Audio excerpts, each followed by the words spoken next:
তো সালাম এবং শুভেচ্ছা আপনাদের সাথে। আমি আতিক রহমান নিয়ে আবারও কথা বলছি। আচ্ছা বলেন তো, আন্দারিব রহমান পার্থ, তিনি যে বললেন যে যারা এখন ফেসবুকে লাল করে দিচ্ছেন, আওয়ামী লীগ যদি ফিরে আসে আওয়ামী লীগ তাদেরকে লাল বানায় ফেলবে। এর আগে হাসনাত আব্দুল্লাহরা বলেছে না যে আওয়ামী লীগ, হাসনাত রাশেদ বলেছে গণ অধিকার পরিষদের, যে আওয়ামী লীগ যদি ফিরে আসে আমাদেরকে ফাঁসির দড়িতে ঝুলাবে, বলেছে না?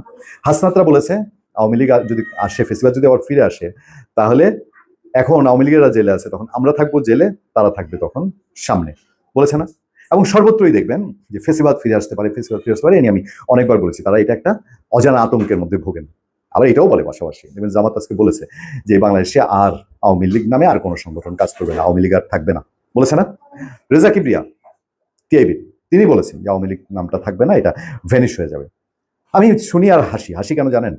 আওয়ামী লীগ একসময় দম্ভ করতো না, আওয়ামী লীগ করতো, আওয়ামী লীগ বিএনপির কথা বলতো, বিএনপি শেষ, বিএনপি আইসিউতে, বিএনপি কাদাওয়ালিতে আটকে গেছে, বিএনপি আর চলে না, এটা গরুর গাড়ি হয়ে গেছে। তারপরে জামাত, যে এই দেশে আর জামাত স্বাধীনতা বিরোধী রাজাকারের আর ঠাই হবে না, বলতো না? ধরেন আওয়ামী লীগ মহাপরাক্রমকারী শালী, যে 100-তে তারা 80 পাওয়া দল, আর জামাত তখন যদি বলি 10 পাওয়া দল, 5 পাওয়া দল।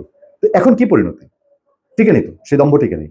তাহলে সেই থেকে শিক্ষা নেয়নি আজকে জামাত এবং বিএনপি বলছে আওয়ামী লীগ আর টিকবে না, ফয়েজ তারাই স্বীকার করে এই দেশে অন এন অ্যাভারেজ 30% মানুষ এখনো আওয়ামী লীগের সমর্থক। এখন এটা যখন বলে তখন ওরা মনে মনে হাসে, আর ওই যে বিলাতে বসে আর দিল্লিতে বসে আওয়ামী লীগ নেতারাও নিশ্চয়ই খুব শান্তির হাসা হাসে, হাসবে না কেন? দেখেন ওরা কিছু করে না, চুপ মেরে গাপটি মেরে আছে। ওরা মনে মনে বলে এখনো লড়লামই না, একটু যদি নাড়াচাড়া দিই তাহলে অবস্থাটা কি হবে।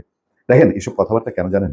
আচ্ছা, আওয়ামী লীগ যে এই যে লাল করে দিবে, কেন লাল করার চেষ্টা করে নাই? 17 বছর বাংলাদেশের ইভেন সেনাবাহিনীর দিকে অভিযোগ উঠছে, সাবেক সেনা কর্মকর্তারা যারা ডিজিএফআই, এনএসআই, তাদেরকে তারা মেকানিজমে জড়িত ছিল, আয়নার ঘরের সাথে, গুমের সাথে, 18-24 নির্বাচনের সাথে, এরকম অভিযোগ তো ওঠে।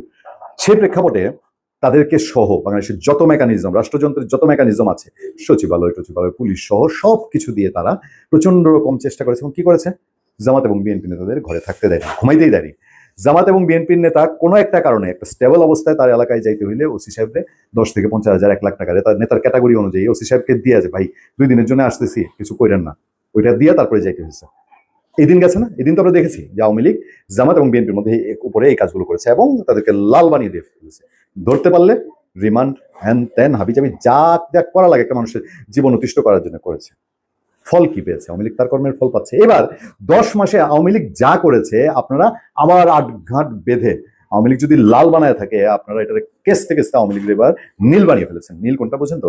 মানে দেখবেন যে কোথাও রক্ত জমাট হয়ে গেলে এটা লাল থেকে প্রকট নীল আকার ধারণ করে। আওয়ামী লীগ নীল। কি হয়েছিল? জামাত বিএনপিকে আওয়ামী লীগ যখন এটা করেছে, তখন জামাত বিএনপির পিঠ একদম ঠেকতে ঠেকতে আর কোনো উপায় নেই।